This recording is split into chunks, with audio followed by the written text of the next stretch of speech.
So guys, now we are going to work on an exercise on alignment, pseudo classes, combinators and the attribute selectors that we have seen previously. So guys, it is very important that you practice on your own so that you get the better understanding of all these concepts as far as CSS is concerned. So guys, we are going to complete the below task in order to finish this particular exercise. So first of all, we are going to create a div tag with a sample text and with a width of 50% and having the yellow background color and some border over here. So guys, let us create the div tag in this case. So I'm going to simply remove the previous lines of code that we had written in the HTML and the CSS files over here. Guys, if you are new to these concepts, you can watch my previous videos in the playlist. The link I have given in the description section below related to the CSS tutorial. So you get the better understanding of all these concepts that we are going to work on in this particular list of tasks. So guys, first of all, we are going to create the div tag in this case. So basically we have this div tag, and inside this div tag let us have certain text over here. So simply we are going to say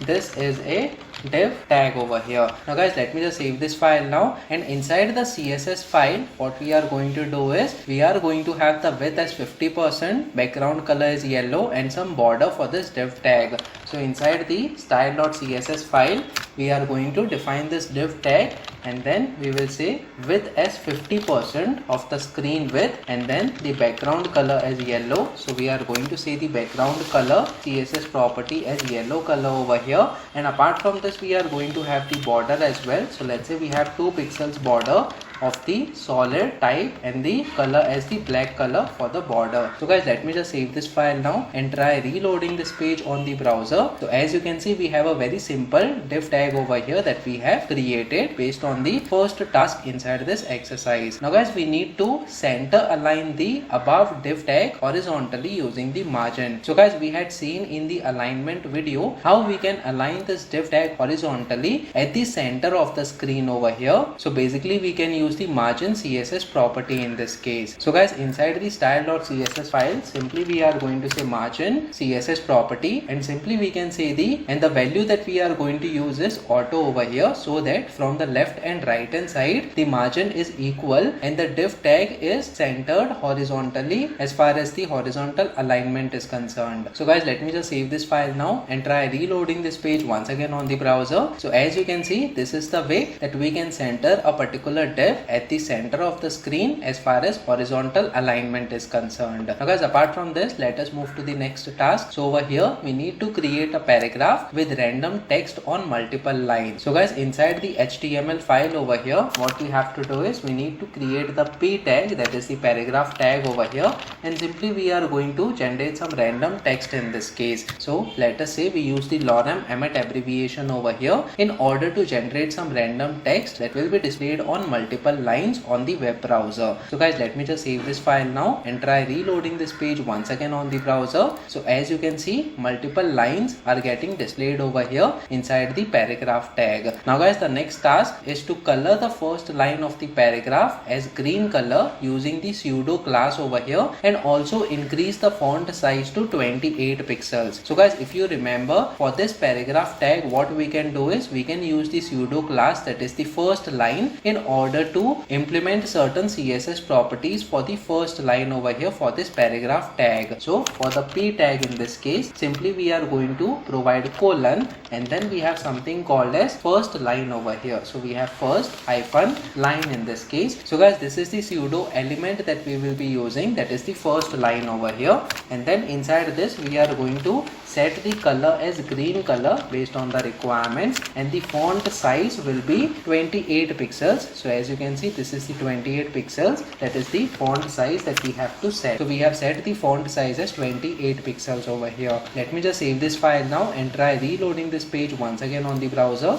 So as you can see, the first line of this paragraph is now having the color as green color, and the font size is also 28 pixels that is getting implemented over here. Now guys, let us move move to another task. We need to create another paragraph below, and using the sibling combinator, make the background color as aqua over here. So guys, what we will do is, first of all, for this particular paragraph, we are going to provide the ID as para over here. So simply we are going to say para in this case, and the same ID we are going to use while we are using this pseudo element, that is first line. So guys, let me just copy this ID and provide it over here instead of the p tag. So basically we are going to use the hash character followed by the para ID over here. So guys, let me just save this file now and try reloading this page. So as you can see, the pseudo element is helping us in order to implement the CSS properties that we have already defined over here. Now guys, let us complete the next task in order to create the paragraph. So basically we are going to create another paragraph over here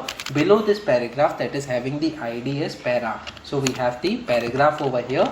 Let us have another ID that is para 1 in this case, and then we will say this is another paragraph. So guys, we have a very simple statement, that is this is another paragraph over here. Let me just save this file now and try reloading this page once again on the browser. So as you can see, we have a very simple statement, that is this is another paragraph. Now guys, what we have to do is we need to use the sibling combinator selector in order to make the background color as aqua for this particular paragraph. So guys, basically as per the requirement, we don't have to select this paragraph directly, but we need to select this paragraph that is having the ID as para, and then we need to find the next sibling, which is this particular paragraph, for which the background color needs to be set. So guys, what we can do is, since we have provided the ID as para over here previously, the same ID we are going to use, that is para, for this main paragraph, that is the first paragraph we have created, and then we are going to use the sibling combinator, which is the plus character over here. So guys, basically when we use the plus character, it is going to identify the next sibling over here, and the next sibling tag is the p tag over here. So guys, basically we are using the sibling combinator in this case in order to identify this new paragraph that we have created, and for this new paragraph we need to set the background color as aqua.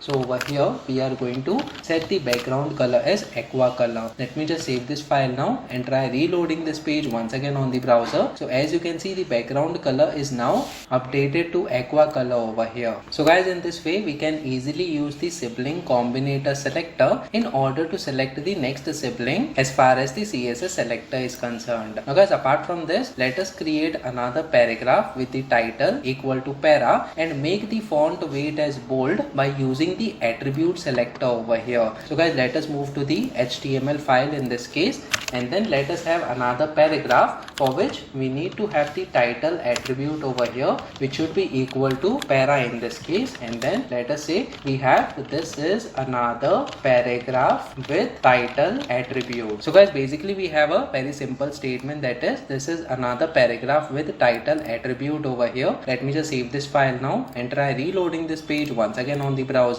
So as you can see, this is another paragraph with title attribute. So what we have to do is we need to make the font weight as bold by using the attribute selector in this case. So guys, how do we use the attribute selector, that is title over here? So simply we can use the p tag inside the CSS file. So let me show you that. We have used the p tag previously, and then inside the open and close square brackets we need to provide the attribute that is title. So guys, this is another way in order to select the HTML elements by using the attribute selector by providing the attribute inside the square brackets over here, and then followed by open and close curly braces. Simply we can have the font weight in this case, and simply we can say the value as bold over here. So guys, basically it is going to identify that paragraph which is having the title attribute over here. So far we have created the other two paragraphs with only the ID attributes but not the title attribute, but since this third paragraph is having the title attribute, the CSS property, that is font weight equal to bold, will be implemented on this third paragraph that is having the title attribute over here. So guys, let me just save the CSS file in this case and let me just reload this page once again on the browser. So as you can see, font weight equal to bold is now getting implemented over here, and the text is appearing as bold text over here here on the web browser. Guys, apart from this, we can also increase the font size over here. So inside the same CSS selector, that is by using the attribute selector,